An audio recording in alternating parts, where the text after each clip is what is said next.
All right, ladies and gentlemen, the one thing I want to show you guys what we get mixed up about is sweet potatoes. What is a sweet potato?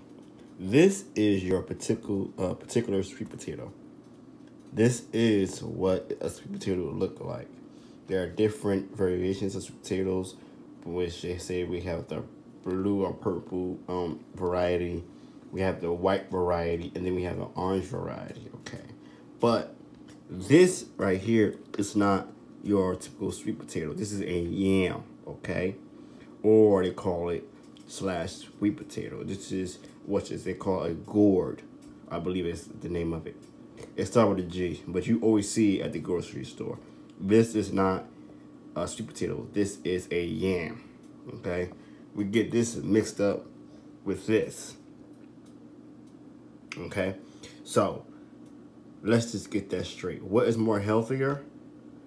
Anything that's orange and not white.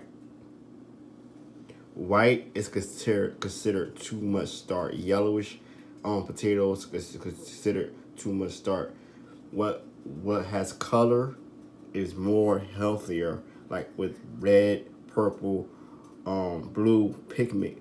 With antioxidants is more healthier to your diet. Yes, they do hybrid some vegetation and say that it's healthier for you, but you need their heirloom variety of seeds when you're growing things in your garden.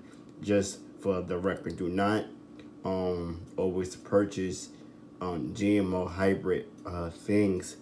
There is going to come a time where we're going to have no choice but to. But for right now, if you can get your hands on heirloom or just that standard seed, please do so. Do not purchase anything that's with GMO or hybrid. Okay.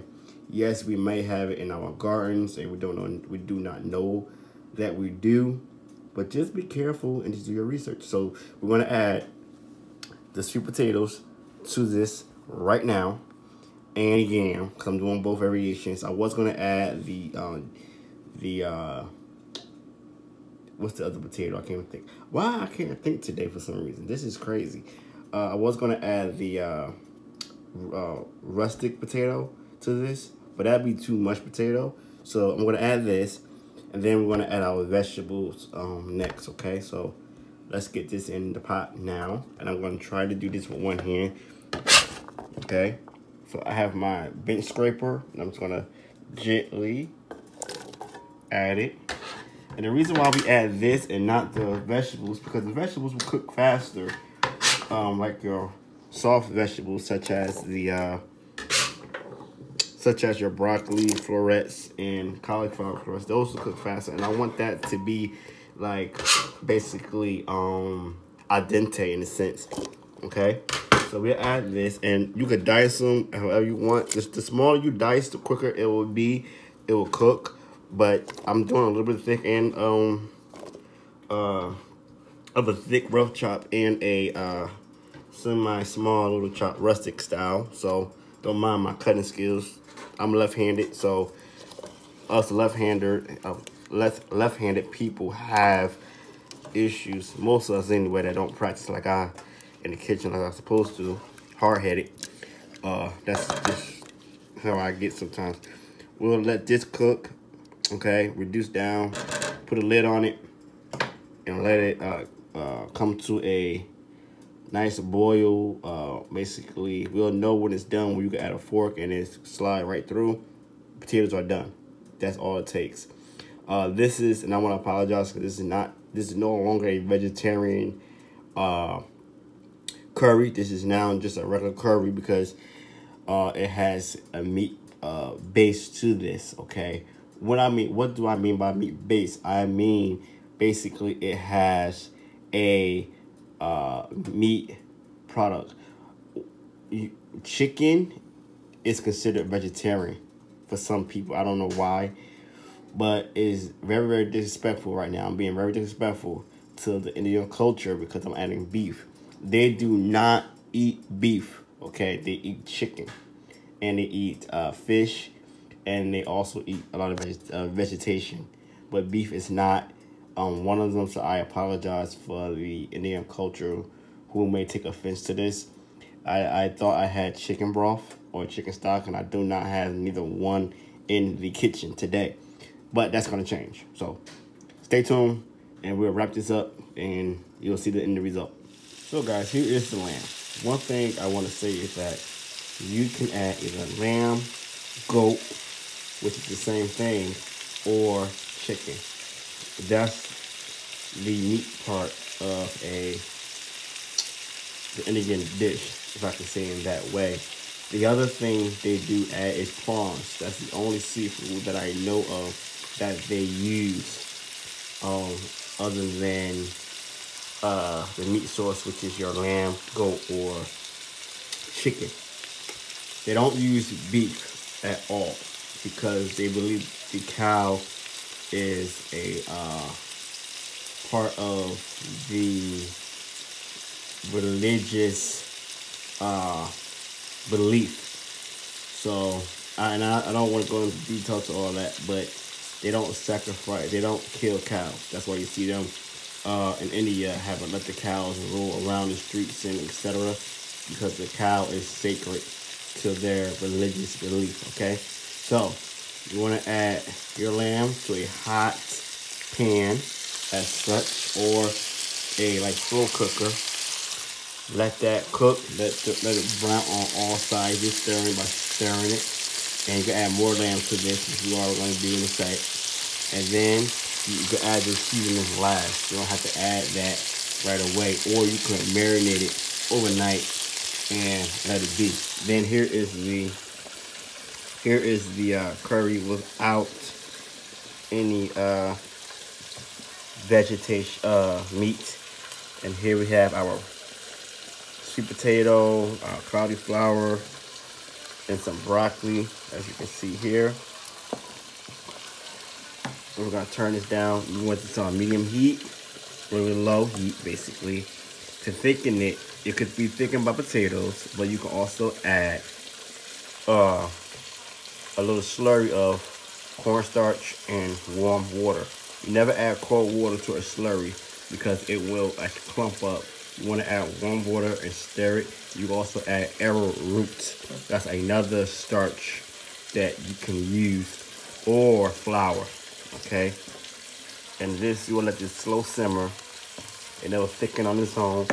Okay, and it will be done within minutes. Now, you can go ahead and eat this without the meat, or add meat to it. So I'm gonna let this finish, and when we come back, our product will be done. I will show you the results.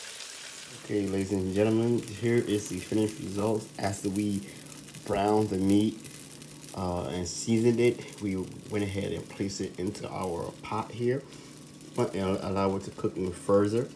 And this is the finished result. So let's just stir this up a little bit. Now, as you can see, it's hot, nice and warm. And then we're gonna plate it up or bowl it up, whatever you want to do. So let's go ahead and do that. Okay.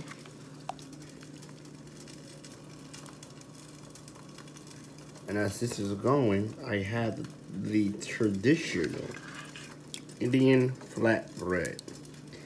And the Indian flatbread is just a nice benefit to the dish.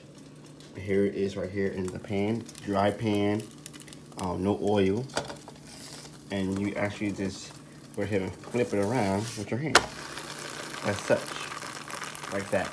It's like a tortilla in a sense, a Mexican style tortilla, but it's totally different. A different way of making a flatbread. It's not the same as a Mexican tortilla, as we all know, we see in the store.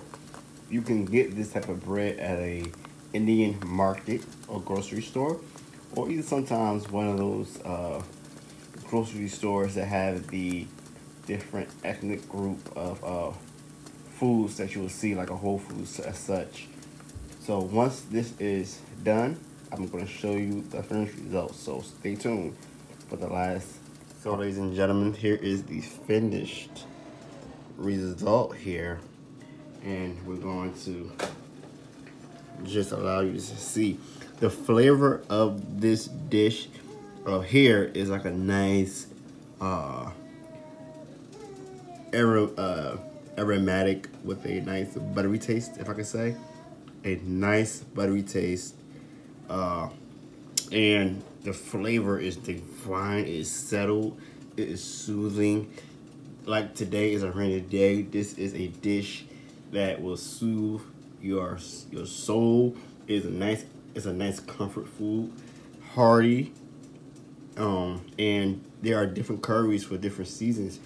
Like you have some that have like squash, some that has potatoes and such, some that has even meat. So there's different varieties of curries that you can enjoy.